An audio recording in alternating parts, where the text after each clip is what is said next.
नमस्कार दोस्तों, मैं हूं रुद्र प्रताप पांडे और पांडे क्लासेस बोर्ड्स में आप लोग का बहुत बहुत स्वागत है। तो इस समय चल रहा है क्लास 11th का ह्यूमैनिटीज का हिस्ट्री का वन शॉट सीरीज, जिसमें कि आज हम लोग अपने chapter number 7 changing cultural tradition को वन शॉट में खत्म कर देंगे। इस पूरे के पूरे वीडियो को देखने के बाद आपका ये पूरा चैप्टर मस्त धुआं धुआं हो जाएगा, सारी चीजें क्लियर हो जाएंगी। आपको करना क्या है, हर एक चीज जो यहाँ पर दिख जाए इसको आप कॉपी पेन लेकर के एकदम नोट कर लेंगे, क्योंकि नोट्स हमारे ब्रह्मास्त्र हैं, तो नोट्स बनाते चलिएगा। और डिस्क्रिप्शन में जाकर के हैंड रिटेन नोट्स जो है वो हम प्रोवाइड कर दिए हैं, तो उसको डाउनलोड करके अपना मिला करके नोट्स बढ़िया बनाइएगा गुरु, कहे कि नोट्स जी जान जाओ ब्रह्मास्त्र हैं। ठीक है, तो फटाफट से अपने चैप्टर की ओर बढ़ेंगे और बाकी सारी चीजें लाइन में लगी हुई हैं, फटाफट से एक एक करके सिलेबस खत्म हो जाएगा और आपके बाकी की सारी चीजें भी चल रही हैं, तो वहां फिर दोनों जगह पर भी आप सारी चीजों को चेकआउट कर लीजिएगा। तो चलिए फटाफट से स्टार्ट करते हैं और बढ़ते हैं अपने one shot video changing cultural tradition की तरफ। तो 7वां चैप्टर ये हमारा। अभी तक क्लास 11th में आपने जितनी भी हिस्ट्री का जो चैप्टर आप पढ़ते आ रहे हैं, देखिए माहौल कितना मस्त बनते हुए आ रहा है। स्टार्टिंग से एकदम आपने from the beginning of time से सारी चीजों को स्टार्ट किया था। लोग कहां कहां जंगल में इधर उधर भागा करते थे, फिर एक जगह आकर के बस गए। बसने के बाद सिटी लाइफ, सिटी कल्चर जो है डेवलप हुआ, राइटिंग डेवलप हुई, ये चीजें हमने देखा। और आपको पता ही है, जहां 10 लोग आकर के बस जाएंगे तो वहां कोई ना कोई राजा बनने का कोशिश करेगा। तो फिर वहां से हम लोग देखें कि एम्पायर वगैरह कैसे बनने लगे, ये सारी चीजें इधर हो रही थी। फिर धर्म वगैरह का भी उदय होने लगा, हम लोग इस्लाम धर्म के बारे में देखे। फिर क्रिश्चियनिटी उधर से राइज हो रही थी, उसके बारे में देखे। कैसे 3 ऑर्डर बना था जो है आपके पूरे के पूरे सोसाइटी में, कैसे मतलब देखो जीरो से एकदम कुछ नहीं था और धीरे धीरे चैप्टर्स बढ़ते गए और हम लोग का पूरा चीज को समझते गए। एकदम टाइम वाइज हर एक चीजें मिडिवल का चल रहा था, सारी बेहतरीन चीजें जो है हम लोग देखते हुए आ रहे थे एकदम सीक्वेंस से। अब क्या होता है कि हमने इससे पहले वाले चैप्टर में देखा था कि 3 ऑर्डर्स के ऊपर हम लोग चर्चा कर रहे थे, है ना। मतलब कि इतिहास का देखो एक ऐसा ऐसा समय आता है, चैप्टर के नाम के ऊपर बात कर लीजिए तो चेंजिंग कल्चरल ट्रेडिशन, चैप्टर का नाम में ही आ रहा है कि कुछ तो कुछ बदलाव होने वाला है। और हो सकता है भाई चैप्टर का नाम ही यही है, तो इसी के बारे में हम पूरा चैप्टर में पढ़ेंगे कि क्या क्या ट्रेडिशन बदला, कैसा कल्चर बदला, कैसा तौर तरीका बदला होगा, है ना। अब देखिए अभी तक बदलाव होगा, इस चैप्टर में ही आप पढ़ेंगे कि क्या बदलाव होगा, ठीक है ना। तो इसका तो टेंशन मत लीजिए, ये पूरा चैप्टर पढ़ने के बाद आपको पता चल जाएगा कि हाँ भाई ये चीज बदला है। लेकिन इसका इससे पहले का हम अगर बात कर लें कि इससे पहले जो है क्या सिचुएशन बना हुआ था, तो आपको पता है 3 ऑर्डर्स हम लोग पढ़े थे। फ्यूडलिज्म चलता था, है ना, ये कॉमन लोगों का अलग, क्लर्जी का अलग, ठीक है, नोबेलिटी का अलग, ऐसा ऐसा 3 कल्चर बना था। फ्यूडलिज्म चलता था, अलग माहौल था। क्रिश्चियनिटी में अगर देखा जाए तो चर्च, ये सारी बातें यूरोप की हो रही हैं, ठीक है ना। यूरोपियन कल्चर के बारे में भी हम लोग जो है बात कर रहे हैं। तो उस समय मेन जो डोमिनेंस था वो चर्च का बना हुआ था, है ना। क्यों? क्योंकि भाई जब एम्पायर के बाद जो धर्म वाला सिस्टम हम लोग देखें तो सारा युद्ध तो धर्म पे होने लगा था। हर एक चीज, कोई भी डेवलपमेंट होता था तो आदमी धर्म से रिलेट करके, मतलब टोटली क्या था उस समय, ये धर्म वाली मेंटेलिटी जो थी बनी हुई थी, ठीक है ना। राजा अपना अलग एंजॉय कर रहे हैं, क्लर्जी जो है, चर्च के लोग जो है वो अपना अलग एंजॉय कर रहे हैं। तो वो लोग जो कहते थे मेन रोल किनका था, उन्हीं का था। कोई ऐसे कुछ अपना दिमाग उमाग नहीं लगा करके, वो मतलब पहले का ये कल्चर था, ठीक है ना। पहले फ्यूडलिज्म चलता था, चर्च जो है वही जो कह दी वही कह दी, ये सब था पहले के जमाने में, अभी तक के पहले का समय, ठीक है। जब आप 3 ऑर्डर्स पढ़ रहे होंगे तो लास्ट में जाते जाते जब आप देखें कि नए नए छोटे छोटे जो टाउन्स जो है ग्रो होने लगे थे, है ना, नया अर्बनाइजेशन होने लगा था, लोग आने लगे थे, तो जैसे कि ये जो समय बीतते जा रहा है ना, कुछ कुछ बदलाव होते जा रहे हैं। अब ये चैप्टर हमें सिखाएगा कि भाई तुम लोग जो आप पढ़ते आ रहे हैं सीक्वेंस से, तो एक चैप्टर आपसे कहने की कोशिश कर रहे हैं भैया देखो तुम खड़ा थे यहाँ, अभी इसके पहले तो तुम 0 से पढ़ते आओ हिस्ट्री का, ठीक है ना। एकदम भी कुछ नहीं थे, इंसान बढ़ते गए, एक जगह रहना स्टार्ट किया, कोई राज करना स्टार्ट किया, कोई धर्म वगैरह लाया, धर्म का प्रचार प्रसार हुआ, समाज कैसे बटा हुआ था, 3 स्थिति में 3 ऑर्डर्स में बटा हुआ था, यहां तक आप आकर खड़ा हो गए। तो आप यहां खड़ा होकर के पीछे का स्थिति देखिए, कुछ और कल्चर है, फ्यूडलिज्म का कल्चर है, लोग चर्च को मान रहे हैं, नोबल्स को मान रहे हैं, ऐसे कॉमन लोगों का कोई खुद का सोच नहीं है, सबका जो बिलीव है वो कुछ और तरीके से था। लेकिन यहां 7th चैप्टर पे आने के बाद, चेंजिंग कल्चरल ट्रेडिशन को पढ़ने के बाद आप जानेंगे कि यहां से यहां तक तो सिस्टम जो था वो कैसे चला। वो तो आपको पता है फ्यूडलिज्म वाला वगैरह वगैरह, उसे बताने की जरूरत नहीं है। लेकिन अब इस पॉइंट के आने के बाद परिवर्तन होने वाला है। ठीक है ना, बहुत किस्म का बदलाव होने वाला है। और क्या बदलाव होगा, वही हर एक चीज आप इस चैप्टर में पढ़ने वाले हैं। तो जैसा कि चैप्टर का नाम ही है चेंजिंग कल्चरल ट्रेडिशन, इसी से हमको पता चल गया कि भैया अभी तक तुम इतना पढ़ते आए हो, अब इधर से इधर का पूरा देख लो क्या माहौल था। अब यहां पर आने के बाद जो है सारा कल्चर बदलेगा, ट्रेडिशन बदलेगा, कैसे बदलाव हुआ, क्या चीजें हुई, यही तो आपको चैप्टर में पढ़ना है, जो कि चैप्टर का नाम ही है कि बदलाव जो हुआ उसके बारे में हम जानना स्टार्ट करेंगे। आइए फटाफट से पढ़ते हैं, ठीक है ना। तो ओवरव्यू कंसेप्ट क्लियर हो गया। अभी आप यहां पर खड़े होकर के 7वें चैप्टर पे खड़े होकर के थोड़ा सा हिस्ट्री का पिछला चैप्टर का स्थिति देख लीजिए, आपको सब मुद्दा जो है क्लियर हो जाएगा। पहले क्या क्या माइंडसेट बना हुआ था लोगों का, कैसा दिमाग था, कैसा सोच था, क्या स्थिति थी, लेकिन अब जाकर के क्या कल्चर था, ठीक है, क्या सारा सिस्टम था, अब जाकर के जो है हर एक चीज बदल जाएगा, ठीक है ना। इस पॉइंट ऑफ टाइम के आने के बाद सारा चीज बदल जाएगा।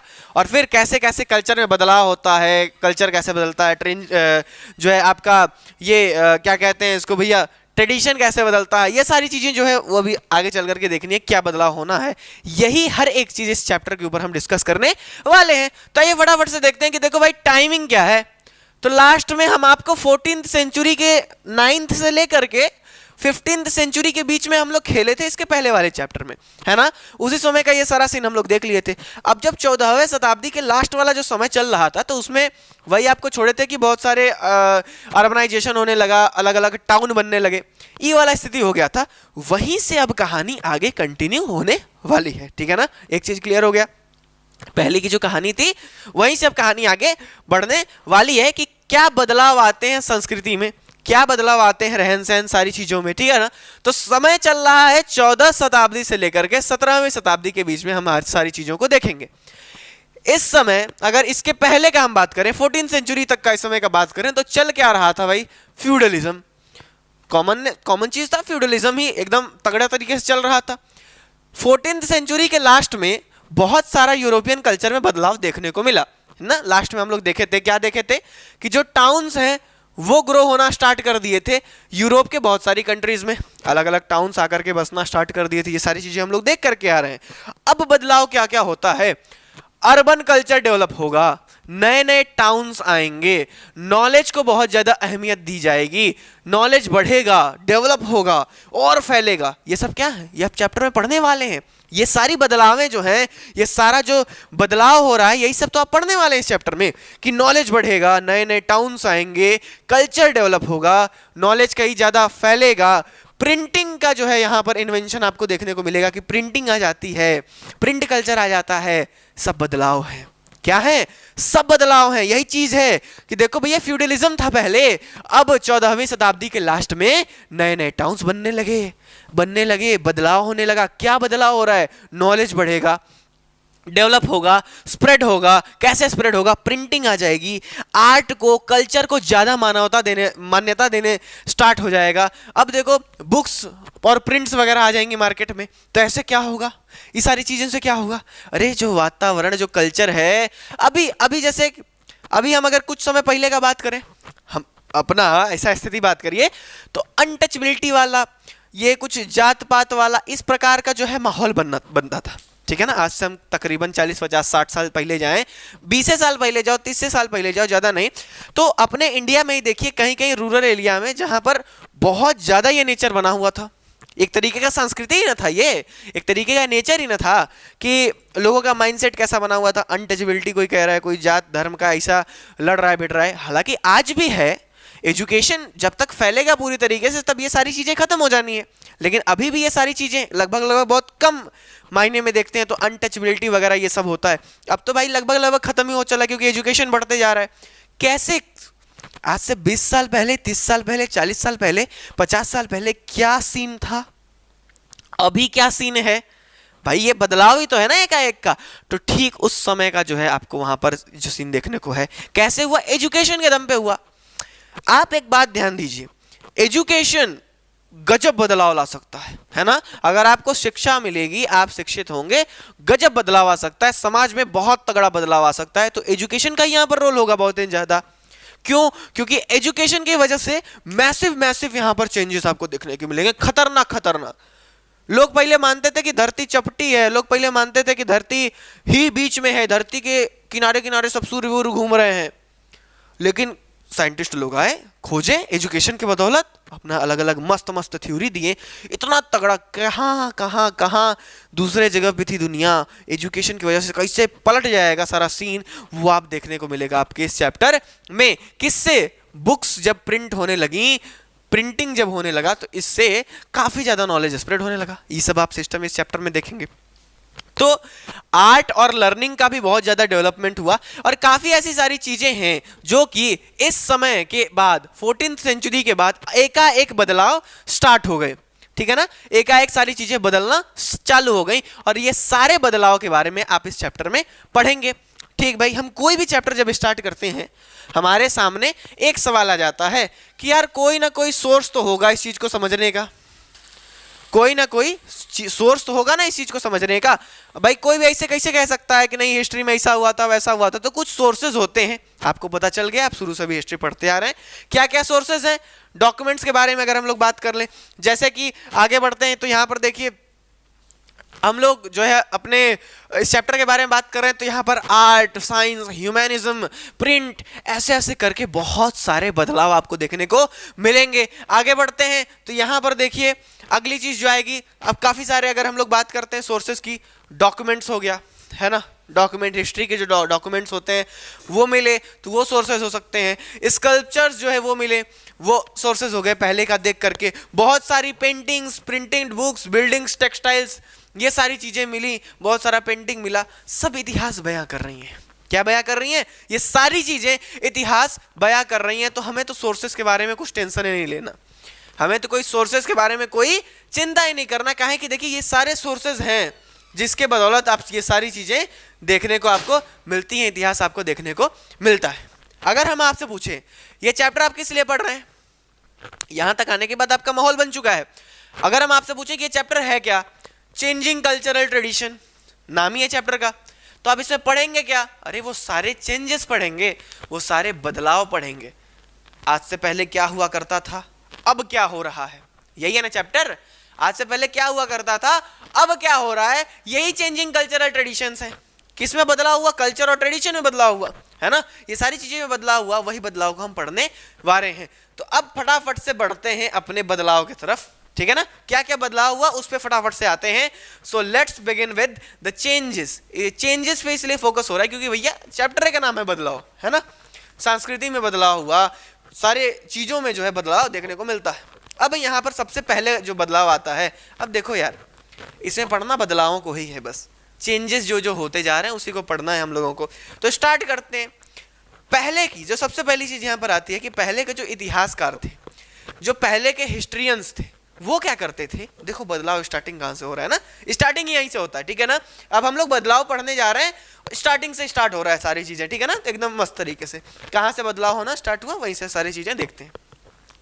तो जो पहले के हिस्टोरियंस थे, पहले के जो इतिहासकार थे, वो क्या करते थे, उनका ये मानना था कि अगर हमें इतिहास के बारे में बात करना है, अगर हमें सारी चीजों को लिखना है, तो हम क्या करेंगे, उस राज्य के बस पॉलिटिक्स के ऊपर हम जो है बात करेंगे। किसके ऊपर बात करेंगे? पॉलिटिक्स के ऊपर। उस राज्य के पॉलिटिक्स के ऊपर हम जितना चर्चा कर लेंगे उसी के हिसाब से हम अपने इतिहास को तय करते हैं। ये पहले का माना होता था, मतलब कि पॉलिटिक्स को बहुत ज्यादा अहमियत दी जाती थी इतिहास के क्षेत्र में कि नहीं भाई ये ऐसे किए वो ऐसे किए, ये इतिहासकारों का एक नेचर हुआ करता था।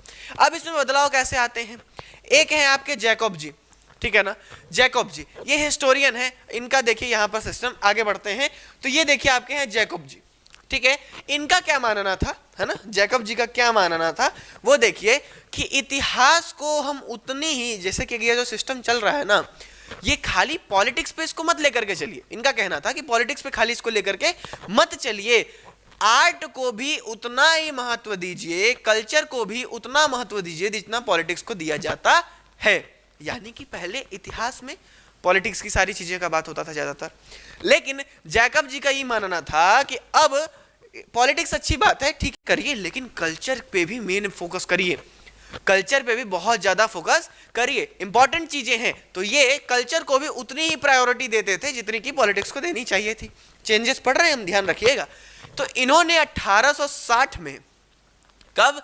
इन्होंने 1860 में जो है एक किताब लिखी, the civilisation of renaissance in Italy. ठीक है, क्या लिखे इन्होंने? एक किताब लिखी, the civilisation of renaissance in Italy. अब यहां पर आपको एक वर्ड देखने को मिलेगा, रेनेजेंस। ठीक है, एक इनकी किताब थी, यहां पर आपको एक वर्ड देखने को मिला, क्या? रेनेजेंस। रेनेजेंस का मतलब होता है रीबर्थ। रीबर्थ, दोबारा जन्म हुआ है। किस चीज का दोबारा जन्म हुआ है? आर्ट और कल्चर का। यहां पर कल्चर और आर्ट को इतनी ज्यादा महत्वता दी जाती थी। पहले देखो सिस्टम कुछ अलग धार्मिक सिस्टम में चल रहा था, अब जाकर के आर्ट और कल्चर को बहुत ज्यादा मान्यता, बहुत ज्यादा महत्व दिया जा रहा है। इसीलिए इसको कहा गया क्या कि ये रीबर्थ है, किस चीज का? आर्ट का और कल्चर का। ये इनकी किताब है जो आप यहां पर देख रहे हैं। तो आप सीन समझे, माहौल समझे ना, क्या हो रहा था। आगे बढ़ा जाए तो अर्बन कल्चर डेवलप्ड। ठीक है, अर्बनाइजेशन हो रहा था, अर्बन कल्चर जो है यहाँ पर डेवलप हो रहा था। आपको यहाँ पर अर्बनाइजेशन, लोग आकर के टाउन्स, अलग अलग टाउन्स जो है वो बना रहे हैं। अर्बनाइजेशन जो है आपको देखने को मिलेगा, बहुत सारे टाउन डेवलप होते हैं जहां पर आर्ट और एजुकेशन को बहुत ज्यादा मान्यता दी जाती है। आर्ट और एजुकेशन का जब हम बात कर रहे हैं तो आर्ट और एजुकेशन के फील्ड में ही इटली में हम चलते हैं। तो इटली में देखिए यहाँ पर 3 जो शहर हैं, ये बहुत ज्यादा, 3 जो स्टेट हैं ये बहुत ज्यादा निखर करके आते हैं। आपका सबसे पहला वेनिस, फ्लोरेंस और रोम। ये देख रहे हैं ना, रोम, फ्लोरेंस और वेनिस, ये 3 जो है यहाँ पर आपको जो शहर देखने को मिलते हैं, स्टेट देखने को मिलते हैं, ये एक सेंटर बनते हैं एजुकेशन के लिए, एक सेंटर बनते हैं आर्ट के लिए, कला और पढ़ाई, एजुकेशन के लिए ये जो है सेंटर बनते हैं। ये क्या हो रहा है? बदलाव हो रहे हैं। क्या हो रहा है? ये सब बदलाव आपको देखने को मिल रहे हैं। पहले क्या माहौल था, अभी ये 3 शहर जो है इंपॉर्टेंट रोल यहाँ पर प्ले कर रहे हैं। ये बदलाव वाली बातें यहाँ पर एजुकेशन के लिए, ये सारी चीजों का जो है यहाँ पर बदलाव आपको देखने को मिलता है। और अगर हम लोग इधर बढ़े तो यहाँ पर ये सारी चीजें देखिए, अर्बनाइजेशन हो रहा है, साथ साथ में ही आगे आप चलेंगे प्रिंट कल्चर वगैरह भी डेवलप होता है। ठीक है, तो रिच और एरिस्टोक्रेटिक क्लास जो थी, आर्टिस्ट और राइटर लोगों को भी थोड़ा थोड़ा सपोर्ट करने लगी, है ना, राइटर लोगों, क्योंकि देखो उन्हीं लोगों की वजह से वो जो स्टेट था वो आगे जाना जाता था, तो इसीलिए उनको भी प्रमोशन ये लोग भी दिया करते थे। आगे बढ़ा जाए तो प्रिंटिंग प्रेस का भी इन्वेंशन हुआ चाइना में। उधर इन्वेंशन तो आखिर वहां से हुआ, लेकिन ये लोग आते थे। अभी आप आगे चल करके चैप्टर में देखेंगे तो सारी चीजें क्लियर होंगी। तो प्रिंटिंग प्रेस का इन्वेंशन जब हो गया तो उससे बुक्स आने लगी, प्रिंटेड बुक्स आने लगी, तो और ज्यादा और बढ़िया तरीके से जो ये सारी चीजें स्प्रेड होने लगी। जो पहले खाली कुछ लोग जाना करते थे वो बात अब सारे लोग जान रहे हैं, समाज में सबको पता चल रहा है।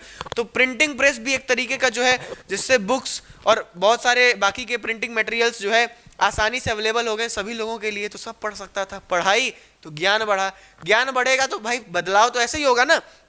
आगे बढ़िए तो लोगों ने इतिहास को अब मिडेवल और मॉडर्न रूप में भी डिवाइड कर दिया। ये सारी चीजें भी आप आगे पढ़ेंगे कि कैसे मिडेवल में एक समय पीरियड को आप पढ़ते हैं ना, मिडेवल, एंशिएंट वगैरह वगैरह, है ना, तो कैसे ये हिस्ट्री को बांट दिया गया। पहले जो चर्च लोग थे, चर्च के जो लोग थे, उनका मानना था कि आपकी जो धरती है वो इस प्रकार से है कि बीच में धरती है। क्या है? बीच में धरती। इन लोग का एक वो था कि भैया बहुत ज्यादा पापी लोग हैं यहाँ, पाप उप किए थे, धरती एकदम बोझ से जो है भारी हो गई है, बिच्चे में है, इसीलिए सब लोग इनके जो है किनारे किनारे घूमते रहते हैं, धरती नहीं हिल पाती है। क्या? धरती उड़ती हिल नहीं पाती है। ये सीन जो चर्च वाले लोग थे उनका मानना था। बहुत लोग कहते थे धरती जो है वो चपटी है, हेरिया से लिया के फेंक देते थे। कुल मिला के सजा देना होता था तो किनारे लाए सोचेंगे कि फेंक देंगे, अब फेंक देंगे तो ऐसा होता था कि नहीं भाई मर गया, इस सीन मान करके जो है सिस्टम हुआ करता था। तो उन लोगों का बिलीव ऐसा था कि सोलर सिस्टम के अर्थ जो है बीच में है, और ये लोग मानते थे कि मेडिटेरियन जो सी है वो पूरे विश्व में सेंटर पे है। ये इन लोग का मानना होता था कि मेडिटेरियन सी जो है वो पूरे विश्व के सेंटर में है। लेकिन साइंस एंड जियोग्राफी में जब डेवलपमेंट होने लगा तो ये सारे जो चीजें धारणा बन गई थी साइंस और ज्योग्राफी की मदद से, ये सारी धारणाओं को, ये सारी गलत धारणाओं को जो है तोड़ने में सहायता मिली। और ये सब हो किसके बदौलत रहा है? एजुकेशन की वजह से, ठीक है, आर्ट एंड कल्चर की वजह से, सारी डेवलपमेंट की वजह से। तो ये सारी चीजें दर्शाती हैं कि बदलाव हो रहा है, और यही हम लोग पढ़ रहे हैं चेंजिंग कल्चरल ट्रेडिशन में। इसको फटाफट से नोट करिए, इसको फटाफट से नोट करिए, आगे बहुत सारे हमको बदलाव देखने हैं। स्क्रीनशॉट लीजिए इसका, फटाफट से नोट करिए। मिटा करके अपने आगे के बदलाव की तरफ हम लोग बढ़ते हैं। चलिए, तो अब हम लोग जो ये पूरी चर्चा कर रहे थे वो कर रहे थे अपने इटली के ऊपर। सारा कहानी इधर ही आपके यूरोप में यही सब जगह पे जो है रिवॉल्व हो रहा था। तो अब इस टॉपिक पे आ जाते हैं कि इसके पहले जो सारा चीज़ था, इटली का जो कंडीशन था वो एकदम खराब था, लेकिन फिर कैसे यहाँ पर सिस्टम धीरे धीरे धीरे धीरे धीरे धीरे जो है आगे बढ़िया से बनता जाता है, उसके ऊपर फटाफट से आते हैं। तो कौन कौन से वो रीजंस थे, क्या क्या फैक्टर्स थे जो कि इटालियन सिटीज़ की एकदम रिवाइवल के तरीके से, देखिए ये पूरा इटली है और यहाँ पर ये 3 सिटीज़ एज अ सेंटर बन जाती हैं आर्ट का, कल्चर का, ठीक है ना, ह्यूमैनिज्म आप यहाँ पर देखेंगे तो ये सब चीज़ का ये जो एकदम सेंटर बन जाती है। तो ये किस कैसे होता कैसे है, तो सबसे पहले हम लोग जानते हैं कि फ्यूडलिज्म एकदम पीक पे था। लेकिन आगे बढ़ते हैं तो जो मंगोल्स थे यहाँ से, आपके यहाँ से लोगों का जो है ट्रेड वगैरह स्टार्ट हो गया था। अब ट्रेड वगैरह स्टार्ट हो गया था तो यानी इनकम आ गया था। तो ये सारा चीज़ जो था धीरे धीरे धीरे धीरे भाई ट्रेड के दम पर, इधर रोमन एम्पायर का अलग था, इधर जो एम्पायर वगैरह थे उनका अलग सिस्टम चल रहा था। तो 12वीं सेंचुरी में जब मंगोल्स से इधर जो सिल्क रूट का इस्तेमाल करते हुए जो यहाँ पर जो ट्रेड वगैरह होने लगा, ट्रेड बढ़ने लगा, जो बिजनेस को ज़्यादा महत्व देने लगा, तो यूरोपियन कंट्रीज से और वहाँ से बिजनेस वाला सिस्टम काफ़ी देखने को मिलता है, काफ़ी बढ़िया तरीके से देखने को मिलता है। इससे क्या होता है कि बहुत सारी सिटीज़ जो है एग्जिस्टेंस में आती हैं। क्यों? क्योंकि उनके एडमिनिस्ट्रेशंस लगभग लगभग किनके पास थे, मर्चेंट्स के पास थे और बैंकर्स के पास थे। क्यों? क्योंकि बिजनेस वहाँ पर बढ़ रहा था, सारी चीज़ें जो है बिजनेस ओरिएंटेड हो रही थी। तो ये एक तरीके से सिस्टम जो है ये इनकम होने लगा, जो पावर है, जो चीज़ है वो मर्चेंट्स और बैंकर्स के पास एक तरीके से थी। तो इसको काफ़ी बढ़ावा देखने को आपको मिलता है। अच्छा, इस सब चीज़ में यूनिवर्सिटीज़ का बहुत तगड़ा रोल रहा है। यही आप जो देख रहे हैं, मंगोलिया यहाँ से ही पूरा यूरोप इस सिल्क रूट के वजह से, जो आप रूट देख पा रहे हैं, इसी चीज़ की वजह से यहाँ से कनेक्टेड था, ठीक है ना, ये वो सारी चीज़ें हैं। अच्छा, अब हम आगे बढ़ करके देखते हैं कि जो ह्यूमैनिज्म वाला फैक्टर है, जो आर्ट एंड कल्चर वाला फैक्टर है, ये आता कहाँ से है। तो वहाँ पर इसमें जो है यूनिवर्सिटीज़ का बहुत तगड़ा रोल आपको देखने को मिलेगा। एक जो है पादुआ और दूसरा बोलगोना, ये 2 ऐसी यूनिवर्सिटीज़ थी, ठीक है, ऐसी यूनिवर्सिटीज़ थी जहाँ पर लीगल स्टडीज़ को वैल्यू दिया गया, जहाँ पर लॉ और लीगैलिटी के बारे में जो है प्रैक्टिसेस स्टार्ट हुई। तो ऐसे ऐसे करके धीरे धीरे माहौल एक तरीके से ह्यूमैनिज्म वाला बनने लगा था। आप आगे चल करके देखेंगे तो यहाँ पर एक हैं फ्रांसिस्को पेट्रार्क, अगर इसको हम आगे करें, ये फ्रांसिस्को पेट्रार्क है, इन्होंने रिप्रेजेंट किया था, ठीक है, कि कैसे एंशिएंट ऑर्डर का, भाई साहब सब रीडिंग वगैरह करना चाहिए, ठीक है, represented this change and stress the significance of a deep reading of ancient orders. कैसे सारी चीज़ों को पढ़ाई के फील्ड में 15वीं शताब्दी में आप देखेंगे कि बहुत ज़्यादा बदलाव आपको देखने को मिलता है ह्यूमैनिज्म के फील्ड में। ह्यूमैनिज्म क्या है? ह्यूमैनिज्म ये है कि वो फील्ड जहाँ पर ग्रामर, रियोटिक पोइट्री, हिस्ट्री वगैरह, फिलोसफी वगैरह, ये सारे एज अ सब्जेक्ट सबको स्प्रेड किया जा रहा था। और जो टीचर्स ह्यूमैनिज्म पढ़ाते थे उनको क्या कहा जाता था? ह्यूमनिस्ट कहा जाता था, ठीक है। इसमें कौन कौन से सब्जेक्ट थे? ग्रामर हो गया, पोइट्री, हिस्ट्री, फिलोसफी। तो ये सब अलग अलग जो है तरीका यहाँ पर आपको देखने को मिलता है। 15वीं शताब्दी के समय में फ्लोरेंस जो शहर था वो बहुत ज़्यादा ट्रेड और एजुकेशन के लिए एक तरीके का सेंटर बन करके आपको देखने को मिलता है। यहाँ पर जो हम बात कर रहे हैं, जो फ्लोरेंस शहर है, क्यों? क्योंकि यहाँ पर भाई ट्रेडिंग हो रही है, बिजनेस वाला सिस्टम भी आपको देखने को मिल रहा है, एजुकेशन के लिए भी ये तीनों मेन, आर्ट एंड कल्चर के लिए, ह्यूमैनिज्म के लिए भी एक तरीके का ये लोग सेंटर जो है बन करके आते हैं। और कुछ कुछ चीज़ें होती हैं, यूनिवर्सिटीज़ का यहाँ पर बहुत अच्छा खासा रोल आपको देखने को मिलता है। एक यहाँ पर एक कंसेप्ट निकल करके आता है रेनेसेंस मैन का। रेनेसेंस मैन एक जो है वर्ड यूज़ किया जाता था उनको डिस्क्राइब करने के लिए जिनके पास बहुत सारे इंटरेस्ट हों, बहुत सारे स्किल्स हों, ठीक है, मतलब क्रिएटिव लोग हों, समझ रहे हैं ना, उनका मतलब दिमाग चलता हो। क्रिएटिव लोगों के लिए ये एक वर्ड का इस्तेमाल किया जाता था, जो कि स्कॉलर हो गए, डिप्लोमेट हो गए, आर्टिस्ट हो गए, मतलब काफ़ी इंटरेस्ट रखने वाले, रुचि रखने वाले, चीज़ों को वास्तविक तौर से समझने वाले लोगों को ये टर्म का जो है इस्तेमाल किया जाता था।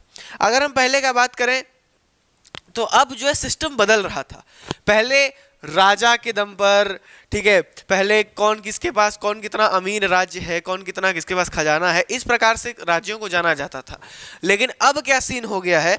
अब ये सीन हो गया कि जैसे कोई भी राज्य है तो इनको कैसे जाना जा रहा है? वहाँ के जो है चीज़ों की वजह से, वहाँ के फेमस वर्क की वजह से, वहाँ के आर्ट एंड कल्चर की वजह से।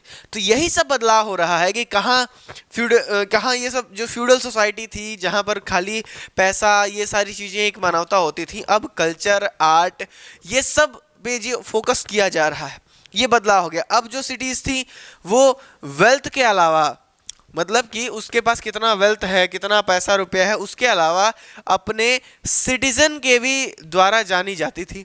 जैसे कि आज के समय में काफ़ी कितने महान लोग हैं जिनकी वजह से देश जाना जाता है, वो हिसाब का यहाँ पर जो है सीन आपको देखने को मिल जाता है। यहाँ पर कुछ लोगों की बात की गई है, जैसे आपके जियोटो हैं, ठीक है, इन्होंने इतनी तगड़ी रियलिस्टिक पेंटिंग्स बनाई, बहुत मस्त पेंटिंग्स बनाई कि उनके वजह से जो है सारी चीज़ें फेमस हुई, है ना। तो अब जगह जो है वो कोई भी स्थान जो है, कोई भी स्टेट जो है वो वहाँ के वेल्थ वगैरह की वजह से भी, लेकिन सबसे ज़्यादा वहाँ के सिटीजन के भी तौर से जो है जाने लगा, ठीक है। तो ये सारी सीन जियोटो साहब जो है आपके एकदम रियलिस्टिक पेंटिंग्स बनाते थे।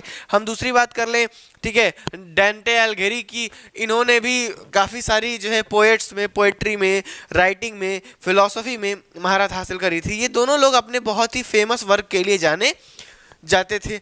अब इससे क्या हो रहा है कि इनकी वजह से, अब पहले देख रहे हैं पहले क्या कंडीशन था, कैसे चीज़ें सिस्टम बदल रही है कि आदमी पहले वेल्थ पे, ये तमाम तरीके की चीज़ों पे माना होता था, लेकिन अब सिटीजन की भी वजह से, क्यों ये सारा बदलाव कैसे हो रहा है, ये सारा बदलाव आप देखिए, इटली का क्या कंडीशन था, बिजनेस की वजह से माहौल बदला।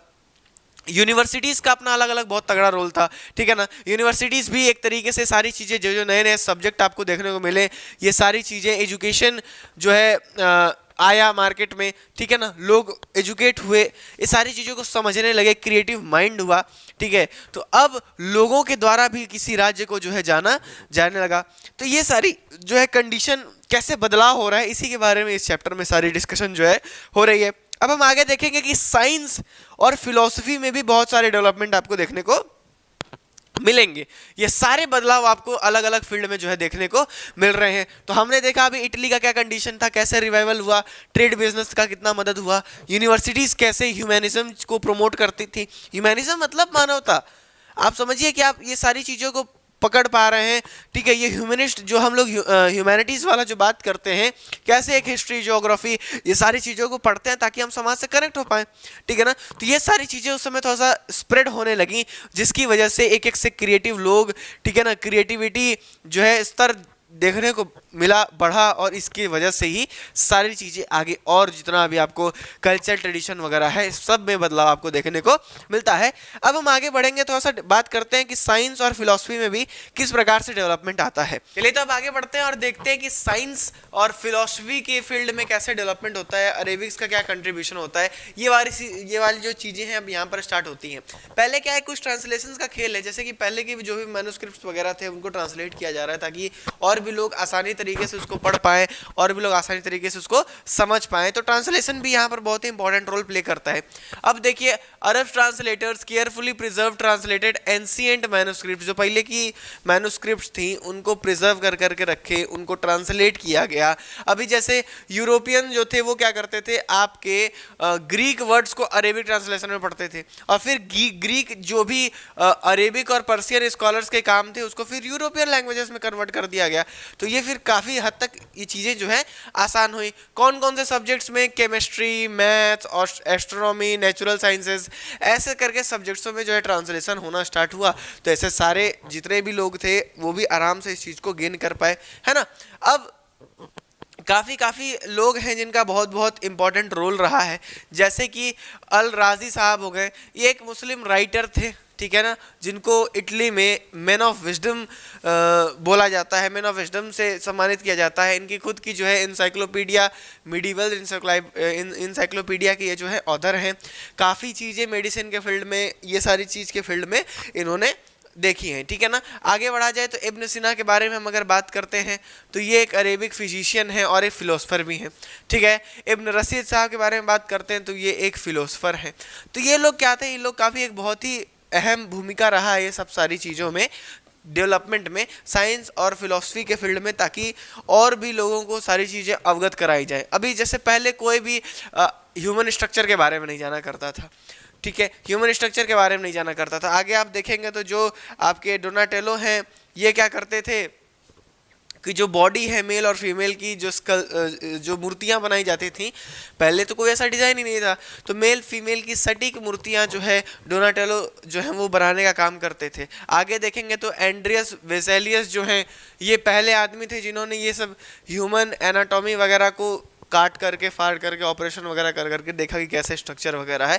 तो ये सारी चीज़ें क्या हो रही हैं, अब बदलाव हो रहा था, अब जो चेंजेस हो रहे हैं वो साइंस और जो है फिलॉसफी वगैरह के फील्ड में इंक्रीज होते जा रहे थे। ठीक है, अगर हम ह्यूमनिस्ट व्यू देखें हिस्ट्री का, तो उस समय हिस्ट्री को किस हिसाब से बांटा गया था। अगर हम 5th सेंचुरी से 9th सेंचुरी की बात करें तो 5वीं से 9वीं शताब्दी के बीच के समय को डार्क एज भी कहा गया है। क्यों कहा गया है, दो कारण है यहाँ पर। सबसे पहले तो यहाँ पर रोमन एम्पायर जो था वो कोलैप्स हो गया था, और दूसरा उस समय सारी चीज़ों को जो है चर्च ज़्यादातर कंट्रोल करके रखता था, तो इसलिए इन लोग उनको डार्क एजेस में माना करते हैं। आगे बढ़े तो 9th सेंचुरी से लेके 11th सेंचुरी के बीच का जो समय है उसको अर्ली मिडिल एज कहा जाता है। 11th से लेकर के 14th सेंचुरी का जो समय है उसको लेट मिड एजेस कहा जाता है, और फिर 15 के बाद तो मॉडर्न एजेस कहा जाता है। ये तरीका है जो हिस्ट्री को बांटा गया है इस हिसाब से। तो ये सारी चीज़ें हम यहाँ पर देख रहे हैं। आगे बढ़ा जाए तो अगर आर्टिस्ट और रियलिज्म जो चीज़ है यहाँ पर आपको देखने को मिलती है, ये क्या है। अगर हम बात करें तो जो ह्यूमनिज्म है, जो ह्यूमनिज्म की हम लोग बात कर रहे हैं, ये सारी चीज़ों की जो बात कर रहे हैं, इसका अगर हम चर्चा करें तो ये खाली एजुकेशन के द्वारा ही नहीं फैलाया जा सकता था। एजुकेशन के अलावा ये जो है आर्ट, आर्किटेक्चर और बुक्स के द्वारा भी जो है इसका फैलाव जो है, इसको स्प्रेड जो है वो किया जा सकता था। ठीक है ना, तो खाली एजुकेशन के दम पर नहीं। अब जैसे कि आर्ट और एजुकेशन और आर्किटेक्चर बुक्स का अगर हम बात करें तो यहाँ पर कुछ एग्जाम्पल्स दिख जाते हैं आपको। जैसे डोनाटेलो का अगर हम बात करें तो ये कौन थे, ये एक ऐसे स्कल्पचर्स थे, एक ऐसे मूर्तिकार थे जो कि मेल और फीमेल की सटीक मतलब स्ट्रक्चर के हिसाब से, परफेक्ट प्रोपोर्शन के हिसाब से जो है जो मूर्तियाँ थी वो तैयार करते थे। इन चीज़ों में इनके जो आर्टिस्ट थे, आर्टिस्ट लोगों को साइंटिस्ट के द्वारा ह्यूमन फिगर्स को बनाने में मदद भी मिलता था, है ना। जितने भी पेंटर्स थे वो क्या करते थे, रियलिस्टिक जो है पिक्चर्स को बनाया करते थे। कुछ लाइट इफेक्ट की वजह से वो 3D का जो 3D पिक्चर्स है उसको भी उसी समय में ये बनाने का जो बना करके चीज़ों को रिप्रेजेंट किया करते थे। तो खाली एजुकेशन के ही दम पर नहीं, आर्ट और आर्किटेक्चर वगैरह के भी दम पर सारी चीज़ें जो बदलाव आपको देखने को मिल रहा है। यहीं पर अगर हम दूसरा एंड्रियास वेसेलियस के बारे में बात करें तो इनका वही था कि इन्होंने ही वो पहले चीज़ भाई ऑपरेशन वगैरह कर करके ये सारी चीज़ों को दिखाया कि नहीं भाई हाथ कैसे है, क्या स्ट्रक्चर है, कैसा लीवर, कैसा फेफड़ा, भाई किसी को तो करना था ना। तो यही से ये सारी चीज़ें क्या है, ये कल्चर में बदलाव ही तो है। कहाँ आदमी बस लड़ रहा है, भिड़ रहा है आपस में, कोई एरिया कब्जा करने के पीछे पड़ा था, लेकिन अब आर्ट एंड कल्चर, एजुकेशन, ये सब सारी चीज़ों का बढ़ावा बढ़ रहा है, दिया जा रहा है, ताकि आगे का एजुकेशन फील्ड में, ज्ञान के फील्ड में, क्रिएटिविटी के फील्ड में सारा बदलाव जो है देखने को मिलता है। इन्होंने क्या किया, ऑपरेशन करना स्टार्ट किया ह्यूमन बॉडी पे, ठीक है, जिसमें बहुत सारे ह्यूमन स्ट्रक्चर और बॉडी पार्ट्स के स्ट्रक्चर में मदद की गई। तो ये सब चीज़ें हम क्या देख रहे हैं, ये सब बदलाव ही तो है ना, ये सारी चीज़ें बदलाव ही तो है ना। तो ये सब बात हो गया आपके जो है चेंजेस के रिगार्डिंग, कि कैसे कैसे लोग इंटरेस्ट दिखा रहे हैं, कैसे कैसे सारी चीज़ें बदल रही आ रही हैं। अगर इसको फिर हम थोड़ा सा नोट कर लीजिए, आगे बढ़ते हैं, मिटाते हैं और भी चेंजेस के ऊपर हम चर्चा करेंगे। ये स्थिति है, इसी हिसाब से जो बदलाव आप देख रहे हैं देखने को मिल रहा है। तो एजुकेशन नहीं, आर्ट एंड कल्चर जो है यहाँ पर बहुत ही मायने रखता है, क्रिएटिविटी बहुत ही मायने रख रही है, तभी जा करके ये सब बदलाव जो है आपको देखने को मिल रहे हैं। तो अभी तक हम लोग बात कर रहे थे ह्यूमनिज्म की। ह्यूमनिज्म जो था, ये जो चीज़ है, ये एजुकेशन के अलावा कैसे कैसे किन किन चीज़ों से स्प्रेड की जा रही है। जो ह्यूमनिस्ट ये वाली चीज़ है, ह्यूमनिज्म जो चीज़ है, वो कैसे स्प्रेड हो रही थी एजुकेशन के अलावा, ये आर्ट, बुक्स और आर्किटेक्चर की भी मदद से जो है वाइड स्प्रेड यहाँ पर आपको देखने को मिलता है, फैलाव देखने को मिलता है। क्यों? क्योंकि जितना फैलाव यहाँ पर होने वाला है उतना ही कल्चर में, उतना ही बदलाव सारी चीज़ें में देखने को मिलेंगी। कैसे कैसे आर्टिस्ट, जो आर्ट है वो कैसे मदद करता है। तो बहुत सारे फेमस आर्टिस्ट थे जिन्हें अपने कला के दम पर, अपने जो है आर्ट के दम पर काफ़ी सारे बदलाव लाए। जैसे कि अगर हम लोग बात करें सबसे पहले एल्ब्रेक्ट ड्यूरर का, तो इन्होंने एक ऐसा हेल्पिंग हैंड का जो है वो आर्ट बनाया जो कि एकदम रियलिस्टिक लग रहा था। ठीक है ना, एकदम रियलिस्टिक जो है यहाँ पर आर्ट इन्होंने बनाया, जो कि प्रेइंग हैंड्स के नाम से जाना जाता है। अब क्या हो रहा है कि लोग अपने काम के नाम से जो है पूरे स्टेट वाइज हर जगह जाने जा रहे हैं। पहले क्या था, पहले खाली वेल्थ के नजरिए से जाना जाता था, लेकिन अब चीजें जो है वो बदल रही हैं। यही सारे वो कल्चर है जो बदल रहे हैं। अगर हम माइकल एंजेलो का बात करें तो द पीटा नाम का जो है इन्होंने ये जो स्ट्रक्चर, जो स्कल्पचर आप देख रहे हैं यहाँ पर, ये जो क्रूसीफाइड जीसस को उनकी मॉम जो है वो गोद में लेकर कैसे बैठाई हुई है, ये वाला जो स्कल्पचर है उन्होंने बनाया था। आगे बढ़े तो वही डोनाटेलो के बारे में हम लोग बात करते हैं कि कैसे वो लोग स्ट्रक्चर ऑफ बॉडी, जो बॉडी का परफेक्ट स्ट्रक्चर है उनको डिजाइन किया गया था, बनाते थे वो लोग। उसके बाद एंड्रियस वेसालियस का हम लोग बात कर ले तो एनाटॉमी वाला बात कि कैसे ऑपरेशन वगैरह करके उन्होंने सारी चीज़ों को जो है दिखाना स्टार्ट किया। आगे बढ़ते हैं तो जो पांचवें आते हैं यहाँ पर आपके लियोनार्डो दा विंची।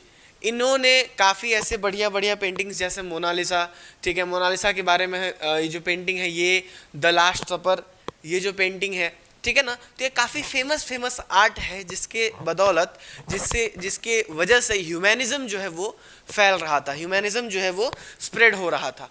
आगे बढ़ते हैं, जैसे कि काफ़ी चीज़ें हैं कि कैसे आर्ट जो है मदद करता है, क्या क्या आर्ट के फील्ड में क्या क्या बदलाव आपको देखने को मिलते हैं। तो सबसे पहले जो आर्टिस्ट थे वो थोड़ी सी ज्योमेट्री का इस्तेमाल करना शुरू कर दिए थे आर्ट वगैरह में। देख रहे हैं ना बदलाव कैसे हो रहा है, आर्ट वगैरह में ज्योमेट्री का इस्तेमाल करना स्टार्ट हो गया था। शेडिंग से जो है 3 डायमेंशनल पिक्चर्स जो है बनाई जा सकती थी, बनाया जा रहा था। ऑयल पेंटिंग का इस्तेमाल किया जा रहा था, जिससे कि रियलिज्म जो है, जो रियलिटी है, जो एकदम रियल निकल करके आता है, ये सारी चीज़ें बहुत ही बेहतरीन तरीके से देखने को मिल रही थी। अब आगे बढ़े हम लोग आर्किटेक्चर के बारे में अगर बात करते हैं कि आर्किटेक्चर से कैसे आर्किटेक्चर से जैसे ये सारी चीजें कैसे स्प्रेड हो रही हैं, तो अभी आपको देखने को मिलेगा 15वीं शताब्दी में रोम ने यहाँ पर बहुत कई तरीकों से जो है यहाँ पर चीजें आपको देखने को मिलती हैं। क्लासिकल आर्किटेक्चर जो थे, यहाँ पर अलग अलग किस्म के आर्किटेक्चर, यहाँ पर जैसे देखिए ये सब आर्किटेक्ट है, इतने बड़े बड़े जो गुंबद टाइप के ऐसे शेप में, ये सब स्पेशली जो है आर्किटेक्चर का जो पार्ट यहाँ पर आपको देखने को मिलता है। अगर हम सबसे पहले माइकल एंजेलो के बारे में बात करते हैं तो ये एक बहुत ही फेमस ब्रिलियंट पेंटर थे, स्कल्पचर थे, आर्किटेक्ट थे। यहाँ पर जो आप जो स्ट्रक्चर देख रहे हैं, जो डोम देख रहे हैं, यहाँ पर जो ये गुंबद देख रहे हैं, ये पूरा का पूरा स्थिति जो है, कितना बेमिसाल जो चीज़ें बनाई गई हैं उस समय की, लार्ज डोम बिल्डिंग्स यहाँ पर आपको देखने को मिल रही है, सब इन्हीं के कला का जो है नतीजा है।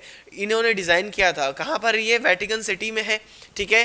फ्रेस्कोस की अगर हम बात करें, आगे बढ़िए, ये पेंटिंग्स की हम बात करें, देखिए दीवार की कितनी ऊंची ऊंची सीलिंग्स पे खतरनाक किस्म की पेंटिंग्स जो है बनाई गई हैं। ये आर्ट था, इतना तगड़ा आर्ट था, समझ देख पा रहे हैं। ये सारी चीज़ें जो हैं आपको इस समय आर्किटेक्चर आर्ट के द्वारा ये सब क्या हो रहा था, जो है बदलाव हो रहा था, इमर्ज हो रहा था, डेवलप हो रहा था। तो ये सारी चीज़ें हमें देखने को मिलती हैं। आगे बढ़ा जाए तो द क्रिएशन ऑफ एडम, मानव की प्रवृत्ति, ये सब सारी चीज़ों में कैसे बना, ये सब चीज़ में भी इनका जो है बात था। आगे बढ़ा जाए तो जो आप पीटा जो स्टैचू देख रहे हैं, ये वाला जीसस वाला, ये सारे स्ट्रक्चर जो हो गए, ये सभी चीज़ें जो है डेवलप हो रही थी, किसके बदौलत, आर्किटेक्चर के बदौलत। ये सब जो है आर्ट का पार्ट था। आगे चल करके देखेंगे तो प्रिंटिंग इवॉल्व होती है, वो भी सारी चीज़ें पे हम लोग चर्चा करेंगे। अभी आर्ट का बात हो रहा है, ठीक है। तो statue of crucified Jesus held by his mother Mary, तो वहाँ पर आप देख रहे थे वो जो स्टैचू का हम लोग बात कर लेंगे, कैसे क्रूसीफाइड जीसस को लेकर के वहाँ पर ये सेंट पीटर्स बेसिलिका में जो है ये सारी चीज़ें देखने को आपको मिलेंगी। आगे बढ़ते हैं तो अगर हम लोग आपके दूसरे लियोनार्डो डा विंची के बारे में बात करें तो ये तो रियलिज्म के मास्टर थे। एक चीज़ में तो इनका मतलब काफ़ी सारी चीज़ों में, काफ़ी सारे फील्ड में समझ लीजिए कि गजब का यहाँ पर, इसीलिए इन्हीं ऐसे इंसानों के लिए जो रेनेसेंस मैन वर्ड का इस्तेमाल किया जा रहा था, क्योंकि गजब के लोग थे यहाँ पर, है ना। मास्टर ऑफ रियलिज्म के मास्टर थे। इन्होंने ह्यूमन एनाटॉमी, ठीक है। इनको ट्रू रेनेसेंस मैन भी कहा जाता था। क्यों कहा जाता था? क्योंकि इनका कमांड बहुत सारी चीज़ों पे थे, बॉटनी पे, एनाटॉमी पे, मैथमेटिक्स पे, आर्ट पे, स्कल्पचर पे, पेंटर पे, एस्ट्रोनॉमर पे, इन्वेंटर पे, बहुत सारी चीज़ों पे इनका जो है कमांड था। कुछ कुछ तगड़ी चीज़ें, मोनालिसा, ठीक है, लास्ट सफर की पेंटिंग, इनकी जो राइटिंग थी वो मिरर राइटिंग थी कि देखें उल्टा प्रकार में जो है इनकी राइटिंग हुआ करती थी, यानी कि गजब तरीके का इनका जो है जो परफेक्ट रिनेसेंस मैन है जो है इनको कहा जाता है। आगे बढ़ा जाए तो ये कुछ सिस्टम है कि कैसे जो ह्यूमनिज्म वाला मुद्दा है वो एजुकेशन के अलावा आर्ट से भी डेवलप हो रहा है, बुक्स से भी। बुक्स से कैसे हो रहा है वो तो हम लोग प्रिंटिंग में देखेंगे, क्योंकि बुक्स आएंगी तब ना जब प्रिंटिंग होगा, तो प्रिंटिंग वाला टॉपिक स्टार्ट होगा। आर्ट से कैसे हो रहा है, आर्किटेक्चर से कैसे हो रहा है, तो ये सारी चीज़ें क्या है, बदलाव हो रहे हैं इतना। अब देखिए कितना सारा जो है चेंजेस ये आपको देखने को मिल रहा है। पहले क्या सिस्टम था, फिर एक एक से लोग आए, एक से आर्ट कल्चर, ये सारी चीज़ें डेवलप हो रही हैं, सबके दिमाग में आ रहा है और इससे बहुत बड़ा चेंज आपको देखने को मिलता है। और हम लोग तो चेंज के ही ऊपर चर्चा कर रहे हैं। आगे चल करके आप देखेंगे कि प्रिंटिंग कल्चर का डेवलपमेंट हो जाता है, ठीक है। चाइना में ये सारा सिस्टम स्टार्ट हुआ था, यहाँ पे यूरोपियंस जो थे इसको बोरो किए थे उन लोगों से, ठीक है। पहले जो टेक्स्ट था वो हाथ से लिखा हुआ फॉर्म में पाया जाता था, हाथ से आदमी स्क्रिप्ट वगैरह लिख करके तैयार करता था। लेकिन जो आपके जॉन गुटनबर्ग हैं, इन्होंने फर्स्ट प्रिंटिंग प्रेस बैठाया, वहाँ पर 150 कॉपी बाइबल की निकाली। ये सारे आइडियाज़ जितने भी इंफॉर्मेशन थे, अब सोचिए ना, पहले आदमी हाथ से लिख रहा है। आपने क्लास 10th में प्रिंटिंग कल्चर वाला चैप्टर भी पढ़ा होगा, वहाँ पर काफ़ी सारी चीज़ें, प्रिंट रेवोल्यूशन जो हम लोग देखे थे वो सब वहीं से रिलेशन है यहाँ का, जो 150 कॉपीज बाइबल की निकालते हैं।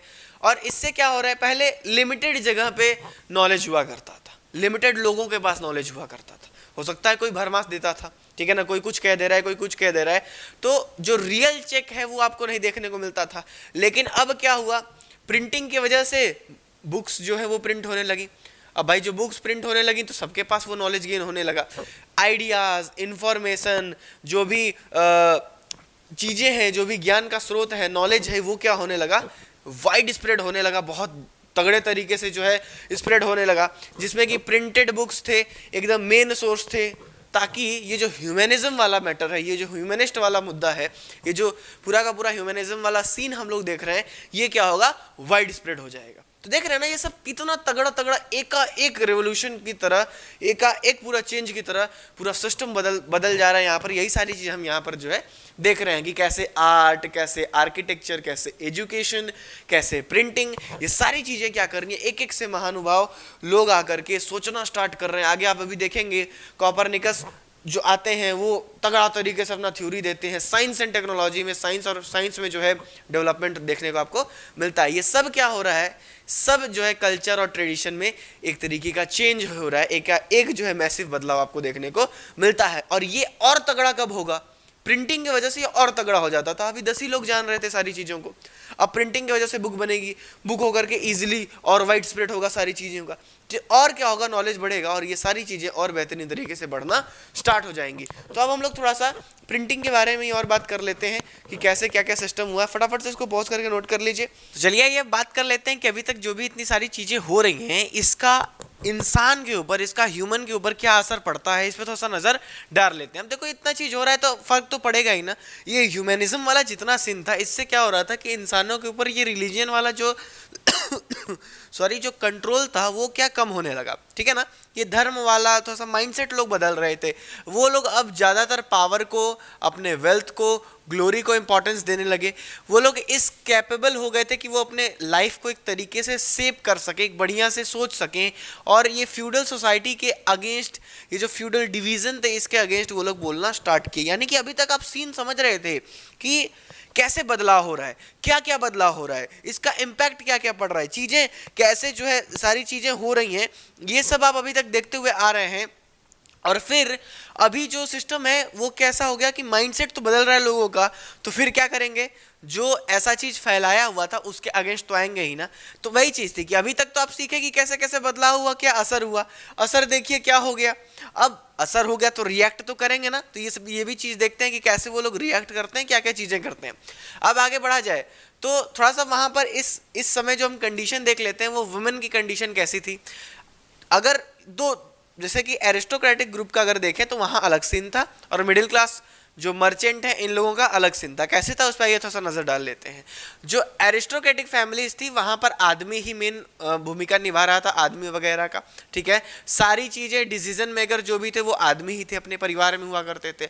लेकिन अगर हम बात करें मर्चेंट्स की तो वहां पर ये पूरा सिस्टम जो है उल्टा था। यहाँ पर जो औरतें थी वो अपने हस्बैंड का मदद भी करती थी, अपने बिजनेस को जब वो लोग कहीं चले जाते थे तो बिजनेस वगैरह करने के लिए वो लोग हाथ बटाती थी। तो ये दोनों अलग अलग सीन था। हम ऐसा भी नहीं कह सकते कि नहीं महिलाओं को एकदम दबा करके रखा जा रहा है, अलग अलग जगह पर है, ये भी नहीं कहा जा सकता। क्यों? इसी को समझाने के लिए यहाँ पर दो एग्जाम्पल दिए गए हैं आपको। सबसे पहले यहाँ पर कैसेंड्रा फेडेल का जो है यहाँ पर एग्जाम्पल दिया गया है, क्योंकि वो उस समय जैसे इंटेलेक्चुअल ह्यूमनिस्ट की तरह जो है काम कर रही थी। क्या हो रहा था कि वो कुछ जनरल रिगार्ड एजुकेशन के लिए जो है उसमें काम कर रही थी। तो ये भी नहीं कह सकते कि दबी हुई हैं, और ये भी नहीं कह सकते कि बहुत अच्छा कंडीशन है, क्योंकि दोनों जो पहलू है सिक्कों का हम देख रहे हैं। अगला एग्जाम्पल यहाँ पर आपको इसाबेला डिएस्टे का दे दिया गया है। इन्होंने अपने हस्बैंड के ना रहने पर अपने स्टेट में रूल किया, गद्दी को संभाला, ये सारी चीजें करी। तो देख रहे हैं ना सिस्टम कैसा है, किस हिसाब से वुमेन का कंडीशन यहाँ पर आपको देखने को मिल रहा है। अभी जितना बदलाव हुआ, जितना ट्रेडिशन में, जितना कल्चर में सब बदलाव हो रहे हैं, उससे क्रिश्चियनिटी में क्या होता है, क्या बदलाव आते हैं, ये जो धर्म के रिलेटेड क्या क्या चेंजेस आते हैं, इसको थोड़ा सा देखने 15 से 16वीं शताब्दी की अगर हम बात करें तो जितने भी स्कॉलर्स थे यूरोपियन नॉर्दर्न, उस समय यूरोपियन जितने भी स्कॉलर्स थे वो लोग ह्यूमनिस्ट आइडिया से थोड़ा सा अट्रैक्टेड हुए थे। उन्होंने क्या किया, जो बेकार की, जो बाद में जिसका कोई अर्थ नहीं है, ऐसे जितने भी चीजें बाद में ऐड करी गई थी चर्च लोगों के द्वारा, उसका अपोज किया कि नहीं भाई ऐसा है कि हर चीज नहीं मानेंगे, हम वही मानेंगे जो हमारे धर्म में पहले के टाइम पे लिखा गया है, उसी चीज को हम रियलिस्टिक तौर पर मानेंगे। तो ये लोग जो मीनिंगलेस राइट्स थे, जो कि दोबारा बाद में जिसको ऐड किया गया, वो सब के अगेंस्ट आ गए, ठीक है। और बोले क्रिश्चियंस को कि आप उन्हीं चीज़ों को फॉलो करिए जो हमारे एंशिएंट टेक्स्ट में है, जो पुराने समय में जो सारी चीज़ें लिखी गई हैं उन्हीं को फॉलो करिए, जो कि लाजमी बात है भाई। आगे बढ़िए। तो ह्यूमनिज्म जो चीज़ है ना, चर्च के मेंबर्स को भी अट्रैक्ट किया काफ़ी।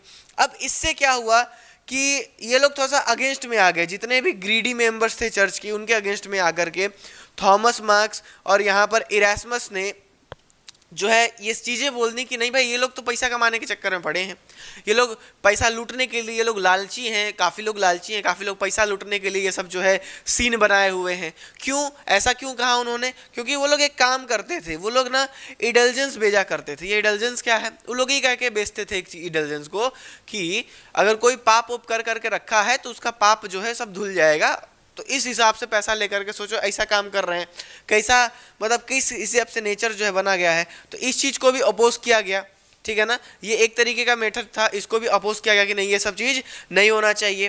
पैसे कमाने के लिए जितने भी लालची लोग थे इस हिसाब से कर रहे थे, तो अब उनके पास एजुकेशन आ गया, बुद्धि आ गई, तो इस चीज़ को अगेंस्ट करने के नहीं अभी सब नहीं चलेगा। समझ रहे ना बात को। अब आगे बढ़ा जाए तो जितने भी प्रिंटेबल बाइबल थे वो निकल रहे थे। वो क्या किए, क्रिश्चियनिटी के जो ओरिजिनल रिलीजन में जो बातें हैं उनको बताया गया, लोगों में फैला, तो लोग जाने कि नहीं भाई ऐसा तो कोई प्रैक्टिस बोला ही नहीं गया है कि ऐसे प्रैक्टिसेस कर सकते हैं, ऐसा तो कुछ कांड करने के लिए बोला नहीं गया है। तो ये सारी नॉलेज जो है लोगों को मिलना स्टार्ट हो गया। आगे बात करें तो जो पीजेंट्स थे, जो कॉमन पीपल थे, वो लोग ये जो टैक्स लिया करते थे चर्च, उनके अगेंस्ट आकर के खड़े होने लगे। क्यों भाई? क्योंकि जब भगवान है, सबको समान बनाए हैं, तो फिर आप हमसे काहे टैक्स ले रहे हैं? वो तो इक्वली बनाए हैं। हमारा बाइबल तो ऐसा कुछ नहीं कहता कि आपको टैक्स लेना है, ऐसे लेना है। तो देख रहे हैं ना, ये सब वातावरण बदलने का जो है देन है, सब कल्चर बदलने का देन है। प्रिंटिंग आ गया, सबको नॉलेज मिल रहा है, तो अगेंस्ट में तो खड़े होंगे ही ना। तो ये सारी सीन यहाँ पर देखने को मिलती है। मार्टिन लूथर जी थे एक, इनका सीधे सीधे कहना था कि हमें भाई प्रीस्ट लोगों की कोई जरूरत नहीं है भगवान से जो है कॉन्टैक्ट सेटअप करने के लिए, भगवान आपको बनाया आप भी कर सकते हैं, इनका कहना था। ये कहा कि जर्मनी में ये सारा काम चल रहा है। आगे बढ़े तो उल्रिच और जीन जो है कैल्विन थे, इन्होंने कहा कि गॉड ने सबको बराबर बनाया है, हमको आपको सबको बराबर बनाया है, तो फिर क्यों हम जो है टैक्स वगैरह पे करें? ऐसा तो कोई कुछ सीन नहीं है, और हम खुद का अपना प्रीस्ट भी चूज कर सकते हैं। ये कहाँ चल रहा है? स्विट्जरलैंड में ये सारी चीजें चल रही हैं। इंग्लैंड में बात करें तो जितने भी रूलर्स थे वो कनेक्शन पॉप से अपना तोड़ने लगे, राजा रानी वहाँ के फिर हेड जो है देखने को मिलते हैं। स्पेन में हम बात करें तो स्पेन में जो है जेसस से एक जो है सोसाइटी बनाई गई, और इनके फॉलोअर्स को जीसुइस्ट कहा जाता था। इनका मेन एम क्या था कि गरीब लोगों का मदद करना और नॉलेज को बढ़ाना। तो ये सब क्या हो रहा है, आप देख रहे हैं ना, कल्चर के बदलाव की वजह से लोग एक्टिव हो रहे हैं।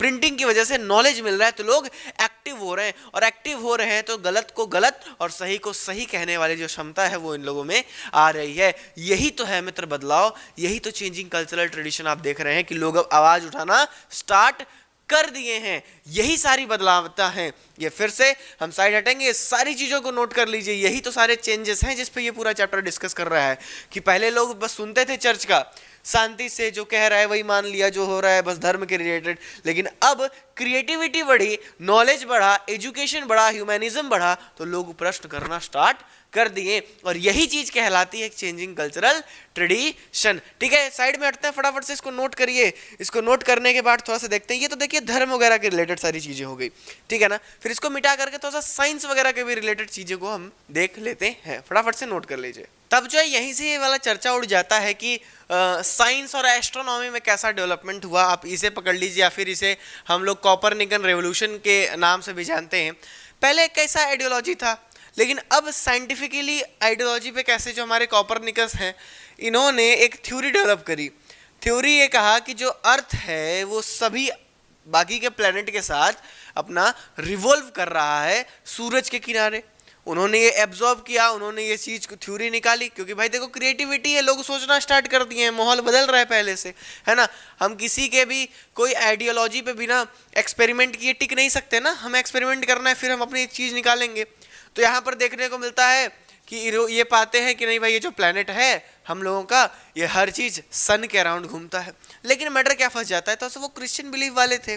अब चूंकि ये चर्च की आइडियोलॉजी थी, क्रिश्चियन आइडियोलॉजी थी कि नहीं भाई ऐसा सीन है, तो वो भी एक अपने जीवनी में ऐसा नहीं है कि इसको फिर ला करके रख देते हैं, अगेंस्ट में नहीं जाना चाहते हैं, तो फिर ये उस चीज को भाई थ्योरी बना करके तो रख दिए, लेकिन इसको वापस से रिप्रेजेंट नहीं कर पाए। तो फिर ये जो है रेक्टिकस के पास जाता है, इन्होंने भी अपने एक किताब में कुछ चीजें मेंशन करती हैं, लेकिन एट लास्ट जाते जाते जोहान्स जो केपलर हैं, इन्होंने इस थ्योरी को पॉपुलराइज किया और साफ बोला कि जो अर्थ है वो सन का चक्कर लगा रही है, और सन जो है वो सेंटर में है, बाकी सारे प्लैनेट सन का चक्कर लगा रहे हैं, जिसको आज आप लोग साइंटिफिकली मानते हैं ये सारी चीजें। और इस थ्योरी को नाम दिया गया कॉस्मोग्राफिकल मिस्ट्री। ये सारी चीजें जो है देखने को मिलती हैं, है ना। पहले बोलते थे धरती चपटी है, लेकिन बाद में पता चला गोल है। ऐसे ऐसे करके कि एक आइडियोलॉजी पे न टिक करके एक्सपेरिमेंट करके साइंटिफिकली सारी चीजें देखने को मिले। अच्छा, ये चल ही रहा था। इधर देखिए गैलीलियो गैलीली ने भी अपने द मोशन जो है थ्योरी, इनके ऊपर काम किया। मतलब अब साइंस की फील्ड में लोग कूद गए, अब सोच रहे हैं ये सारी चीजें, इनोवेशन हो रहा है, और सारे साइंटिफिक फील्ड में जो गजब का क्रांति, गजब का रेवोल्यूशन, तगड़ा तरीके का चीज आ जाता है। कब? जब ये आइजैक न्यूटन ने अपना एक लॉ दिया, law of theory of gravitation, वही सेव गिरा वाला। अब वही उसी समय सोच रहे होंगे, सेव गिर गया होगा, सेव गिर गया तो सोचना स्टार्ट कर दिए। ग्रेविटेशन का जब उन्होंने थ्योरी निकाला, लॉज ऑफ मोशन निकाला, ये तब जाकर के एक बड़ा सा रेवोल्यूशन आपको हर एक फील्ड में देखने को मिलता है, और फिर एक गति मिल जाती है इस पूरे के पूरे इनोवेशन को, इस पूरे के पूरे साइंस एस्ट्रोनॉमी को। तो कैसे साइंटिफिक आइडियोलॉजी पे लोग आए, ये सब किसकी वजह से हो पाया? ये जो बदलती हुई कल्चर, बदलते हुए ट्रेडिशन, कुछ चीज को हम लोग ऐसे ही सुन रहे थे, अब उसको बदल दिया गया, उसी चीज से यह सब चीज संभव हो पाया है। तो बस यही था आपके चैप्टर में। यहाँ साइड होते हैं, इसको फटाफट से नोट कर लीजिए पॉज करके। तो यही सारी चीजें थी आपके चेंजिंग कल्चरल ट्रेडिशन में, और आप अभी तक लास्ट तक बने आए तो आप ये सब सारी चीजें देख लिए कि कौन कौन से कल्चर में बदलाव आपको देखने को मिले, कौन कौन से वो चेंजेस थे जो आपको देखने को मिले। तो ये सब यहाँ से पीछे ऐसा कुछ नहीं था, यहाँ पे आने के बाद, एक समय के आने के बाद, एक पॉइंट ऑफ टाइम के आने के बाद ये सब चीज़ों को चैलेंज किया गया। यहाँ से एकाएक सारी चीज़ें एजुकेशन के द्वारा, आर्ट के द्वारा, आर्किटेक्चर के द्वारा, ह्यूमैनिज्म के द्वारा, ठीक है, कल्चर के द्वारा सारी चीज़ों को बदल दिया गया और कितना मतलब कितना तगड़ा तरीके से ग्रोथ हुआ, कितना तगड़ा तरीके से कह सकते हैं बहुत बेहतरीन रूप से ये सारी चीज़ें देखने को मिली। एक एक से जो अनबिलीवेबल चीज़ थी वो सब हुई खाली ये बदलते हुए परंपराओं के द्वारा, बदलते हुए संस्कृति के द्वारा। तो बस यहाँ पर हमारा ये चैप्टर खत्म होता है। डिस्क्रिप्शन में जा करके नोट्स को डाउनलोड कर लीजिएगा, चेकआउट कर लीजिएगा उसको भी, ठीक है। और अपने से अपना नोट्स बनाइएगा क्योंकि नोट्स हमारे ब्रह्मास्त्र हैं। प्लेलिस्ट चेक कर लीजिएगा, ठीक है। अलग अलग सब्जेक्ट का सब आ जाएगा वन शॉट फटाफट जल्दी जल्दी। और हाँ, लगे हाथ आपको पता ही है जी के जीएस वाला भी सिस्टम चालू हो जाएगा और ये यूपीएससी वाला अभी से आप कैसे तैयारी कर रहे हैं सारी चीज़ें। पांडे क्लासेस परीक्षा पे है तो आपको तो पता ही है, एकेडमिक्स के लिए पांडे क्लासेस बोर्ड्स, यूपीएससी के लिए पांडे क्लासेस परीक्षा, कॉम्पिटिटिव परीक्षाओं के लिए, और पांडे क्लासेस जीके जीएस आपका ज्ञान की गंगा बहती है, वहाँ पर डुबकी लगाने जरूर जाइएगा। तो मिलेंगे आपसे अगली वीडियो में, तब तक के लिए पढ़िए, बाय बाय, नमस्कार।